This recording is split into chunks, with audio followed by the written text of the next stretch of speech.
എല്ലാവർക്കും PSC പസിലിലേക്ക് സ്വാഗതം. ഇന്ന് നമ്മൾ ഡിസ്കസ് ചെയ്യാൻ പോകുന്നത് ക്വസ്റ്റ്യൻ പേപ്പർ 2 പാർട്ട് 1 ആണ്. ഒന്നാമത്തെ ക്വസ്റ്റ്യൻ, ബ്രിട്ടീഷുകാർ ഇന്ത്യയിൽ നടപ്പിലാക്കിയ ഭൂനികുതി വ്യവസ്ഥയുമായി ബന്ധപ്പെട്ട ശരിയായ പ്രസ്താവന ഏത്? ഓപ്ഷൻ എ ആണ് ആൻസർ ആയിട്ട് വരുന്നത്.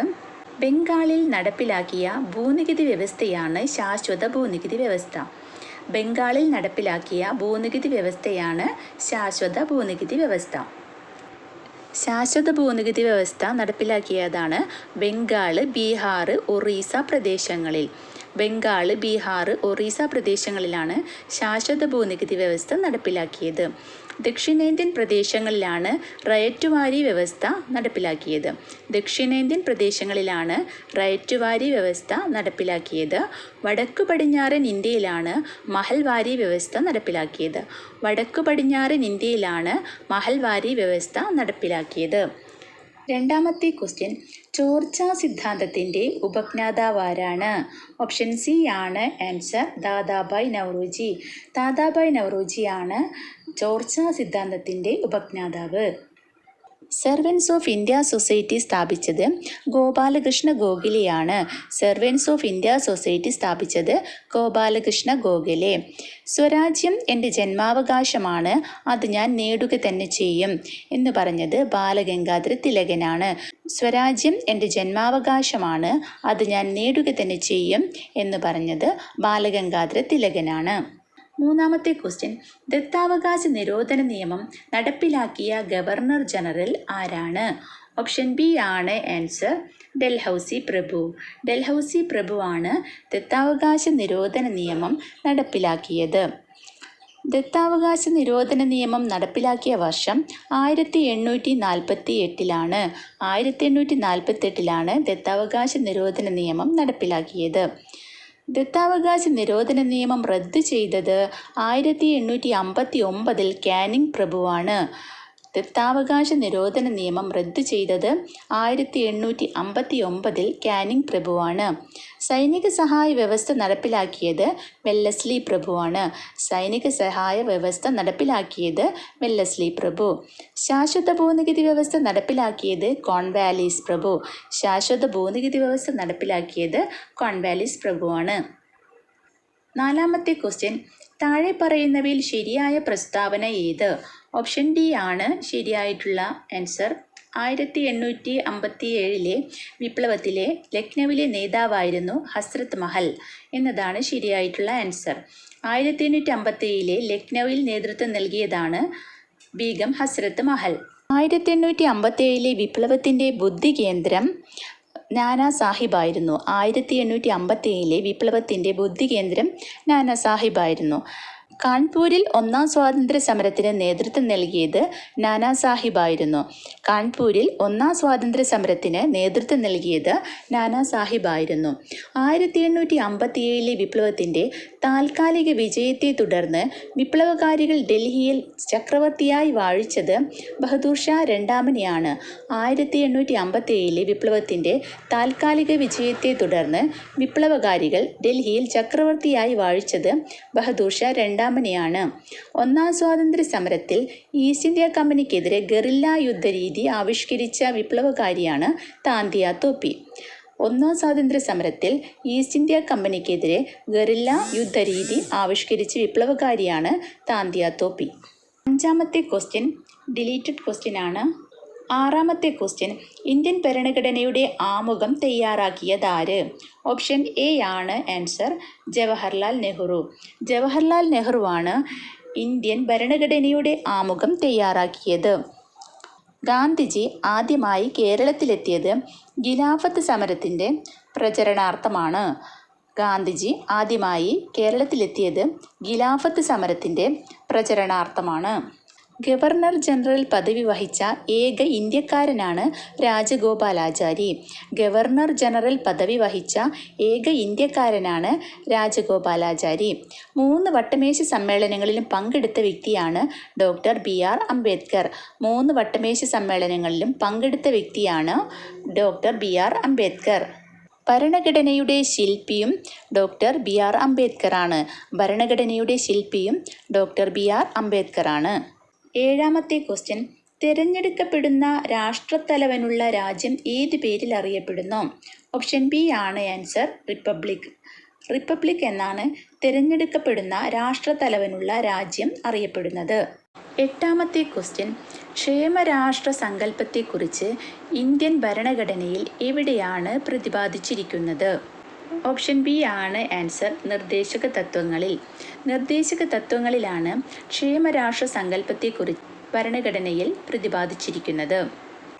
ഇന്ത്യയുടെ മാഗ്ന കാർട്ട, ഇന്ത്യൻ ഭരണഘടനയുടെ ആണിക്കല്ല്, സ്വാതന്ത്ര്യത്തിൻ്റെ വിളക്കുകൾ എന്നിങ്ങനെ വിശേഷിപ്പിക്കപ്പെടുന്നത് മൗലികാവകാശങ്ങളെയാണ്.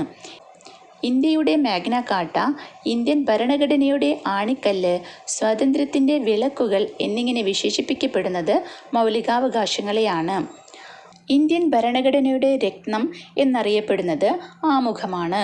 ഇന്ത്യൻ ഭരണഘടനയുടെ രത്നം എന്നറിയപ്പെടുന്നത് ആമുഖമാണ്. ആമുഖത്തിൻ്റെ ശില്പി ജവഹർലാൽ നെഹ്റുവാണ്. ആമുഖത്തിൻ്റെ ശില്പി ജവഹർലാൽ നെഹ്റുവാണ്. മൗലിക കടമകൾ ഇന്ത്യൻ ഭരണഘടനയിൽ ഉൾപ്പെടുത്തുമ്പോൾ പ്രധാനമന്ത്രി ഇന്ദിരാഗാന്ധിയാണ്. രാഷ്ട്രപതി ഫക്രുദ്ദീൻ അലി അഹമ്മദാണ്. മൗലിക കടമകൾ ഇന്ത്യൻ ഭരണഘടനയിൽ ഉൾപ്പെടുത്തുമ്പോൾ പ്രധാനമന്ത്രി ഇന്ദിരാഗാന്ധിയും രാഷ്ട്രപതി ഫക്രുദ്ദീൻ അലി അഹമ്മദുമാണ്. ഒമ്പതാമത്തെ ക്വസ്റ്റ്യൻ, ഇന്ത്യൻ ഭരണഘടനയുടെ മൗലികാവകാശങ്ങളുമായി ബന്ധപ്പെട്ട ശരിയായ പ്രസ്താവന ഏത്? ഓപ്ഷൻ സി ആണ് ശരിയായിട്ടുള്ള ആൻസർ. മൗലികാവകാശങ്ങൾ ഭാഗം 3 ഉൾപ്പെടുത്തിയിരിക്കുന്നു. മൗലികാവകാശങ്ങൾ ഭാഗം 3 ഉൾപ്പെടുത്തിയിരിക്കുന്നു. ഭാഗം 1 ഇന്ത്യൻ യൂണിയനും അതിൻ്റെ ഭൂപ്രദേശങ്ങളുമാണ്.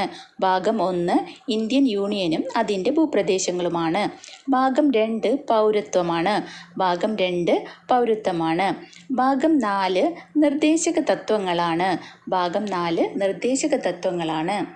10ാമത്തെ ക്വസ്റ്റ്യൻ, ഇന്ത്യൻ ഭരണഘടനയുടെ അനുച്ഛേദം 21A എന്തിനുള്ള അവകാശമാണ് ഉറപ്പു നൽകുന്നത്?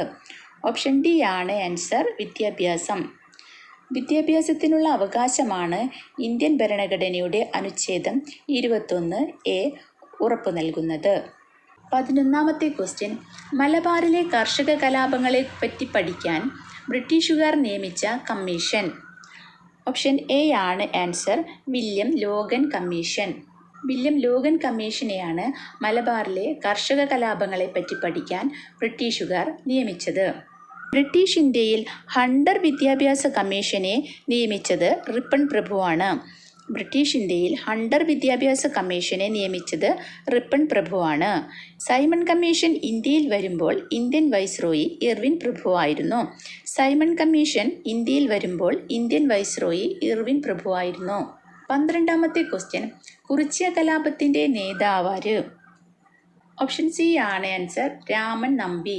രാമൻ നമ്പിയാണ് കുറിച്യ കലാപത്തിൻ്റെ നേതാവ്. പഴശ്ശിരാജയെ കേരള സിംഹം എന്ന് വിശേഷിപ്പിച്ചത് സർദാർ KM പണിക്കരാണ്. പഴശ്ശിരാജയെ കേരള സിംഹം എന്ന് വിശേഷിപ്പിച്ചത് സർദാർ KM പണിക്കരാണ്.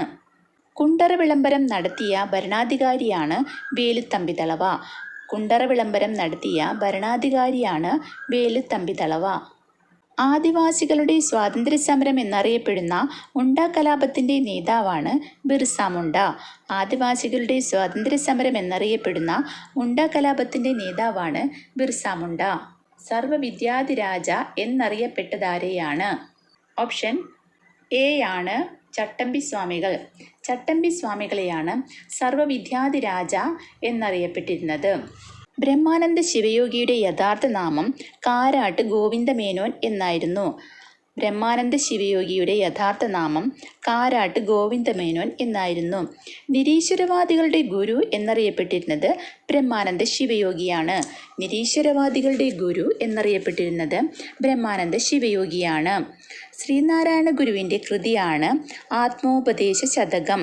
ആത്മോപദേശ ശതകം എന്നത് ശ്രീനാരായണ ഗുരുവിൻ്റെ കൃതിയാണ്. ആത്മവിദ്യാസംഘം സ്ഥാപിച്ചത് വാഗ്ഭടാനന്ദനാണ്. ആത്മവിദ്യാസംഘം സ്ഥാപിച്ചത് വാഗ്ഭടാനന്ദനാണ്. 14ാമത്തെ ക്വസ്റ്റ്യൻ, സാമൂഹികമായി അടിച്ചമർത്തപ്പെട്ടവരുടെ ബൈബിൾ എന്നറിയപ്പെടുന്ന പത്രം ഏത്? ഓപ്ഷൻ സി ആണ് ആൻസർ മിതവാദി. മിതവാദി എന്ന പത്രമാണ് സാമൂഹികമായി അടിച്ചമർത്തപ്പെട്ടവരുടെ ബൈബിൾ എന്നറിയപ്പെടുന്ന പത്രം. കേരള കൗമുദി എന്ന പത്രത്തിൻ്റെ സ്ഥാപകൻ CV കുഞ്ഞിരാമനാണ്. കേരള കൗമുദി എന്ന പത്രത്തിൻ്റെ സ്ഥാപകൻ CV കുഞ്ഞിരാമനാണ്. 15ാമത്തെ ക്വസ്റ്റ്യൻ, കല്ലുമാല പ്രക്ഷോഭത്തിൻ്റെ നേതാവാരാണ്? ഓപ്ഷൻ ബി ആണ് ആൻസർ, അയ്യങ്കാളി. അയ്യങ്കാളിയാണ് കല്ലുമാല പ്രക്ഷോഭത്തിൻ്റെ നേതാവ്. വിദ്യാഭൂഷണി സഭ രൂപീകരിച്ചത് സഹോദരൻ അയ്യപ്പനാണ്. വിദ്യാഭൂഷണി സഭ രൂപീകരിച്ചത് സഹോദരൻ അയ്യപ്പനാണ്. 1891 മലയാളി മെമ്മോറിയലിന് നേതൃത്വം നൽകിയത് ബാരിസ്റ്റർ GP പിള്ളയാണ്. 1891 മലയാളി മെമ്മോറിയലിന് നേതൃത്വം നൽകിയത് ബാരിസ്റ്റർ GP പിള്ളയാണ്. കേരള വിവേകാനന്ദൻ എന്നറിയപ്പെടുന്നത് ആഗമാനന്ദൻ. കേരള വിവേകാനന്ദൻ എന്നറിയപ്പെടുന്നത് ആഗമാനന്ദനെയാണ്. 16ാമത്തെ ക്വസ്റ്റ്യൻ, G20 കൂട്ടായ്മയിൽ ഉൾപ്പെടാത്ത രാജ്യമേത്? ഓപ്ഷൻ ഡി ആണ് ആൻസർ, സിംഗപ്പൂർ. സിംഗപ്പൂരാണ് G20 കൂട്ടായ്മയിൽ ഉൾപ്പെടാത്ത രാജ്യം. 17ാമത്തെ ക്വസ്റ്റ്യൻ, ഇസ്രായേലിൽ നിന്നും പാലസ്തീനിൽ നിന്നും തങ്ങളുടെ പൗരന്മാരെ കൊണ്ടുവരാൻ ഇന്ത്യ ആരംഭിച്ച ഓപ്പറേഷൻ്റെ പേരെന്താണ്? ഓപ്ഷൻ എ ആണ് ഓപ്പറേഷൻ അജയ്. ഓപ്പറേഷൻ അജയ് ആണ് ഇസ്രായേലിൽ നിന്നും പാലസ്തീനിൽ നിന്നും തങ്ങളുടെ പൗരന്മാരെ കൊണ്ടുവരാൻ ഇന്ത്യ ആരംഭിച്ച ഓപ്പറേഷൻ.